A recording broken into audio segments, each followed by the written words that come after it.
Usurping the iPhone 5 from the top of Apple's mobile lineup, the 5S takes the shell of the previous model, adds some new bits and pieces, and re-enters the market claiming to be an all-new device.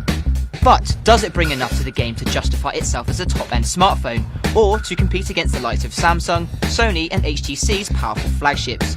The verdict's in. Headlining the iPhone 5S is the Touch ID sensor, which is housed beneath the redesigned home button. The sensor can read fingerprints at 500 ppi, and once you've scanned yours in, you can use it as a quick and secure way to unlock your device. You can also use it to replace your iTunes password, so you won't have to keep entering it over and over again when making purchases. Although we've seen fingerprint scanning tech in mobiles before, Touch ID is the first real step into biometrics on a smartphone, and one that Apple has succeeded in implementing. The A7 chip now lives under the hood of the 5S, giving users the fastest, slickest iPhone experience yet. It proves that Apple is taking its CPU seriously, which is more important than ever in our age of quad and even octo-core devices. There's another chip worth mentioning too, which is the M7. This essentially allows the CPU to snooze while it tracks the motion of the phone, enabling the iPhone 5S to monitor things like the accelerometer, gyrometer and compass without draining battery. The final area where you'll really see the iPhone 5S shine is the camera.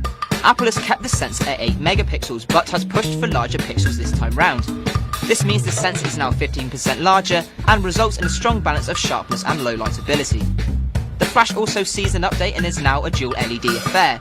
This is nothing new in smartphones, but Apple's True Tone offering uses both white and amber light to stop the dreaded ghost face effect caused by white flashes. There are also new modes to be had, including a 120 frames per second slow-mo mode and burst mode. iOS 7 brings a new interface to the iPhone too, making it easy to slide between modes, as well as bringing a couple of new ones. In short, this is the best iPhone camera yet by some distance. The iPhone 5S is, predictably, Apple's best smartphone to date. The masses of improvement brought by the A7 chip, Touch ID, iOS 7 and upgraded camera means this is more than just an iterative update, and makes it a device that should be considered on its own merits. Still, many will be disappointed that other areas such as the screen have remained exactly the same, and the price is also a massive issue. At plus £700 for the 64GB version SIM-free, the iPhone 5S is the most expensive smartphone on the market. We're certain that the iPhone 5S will sell by the bucket load, but as we edge deeper and deeper into the age of monstrously spec smartphones, Apple's going to find that astronomical price tag increasingly hard to justify.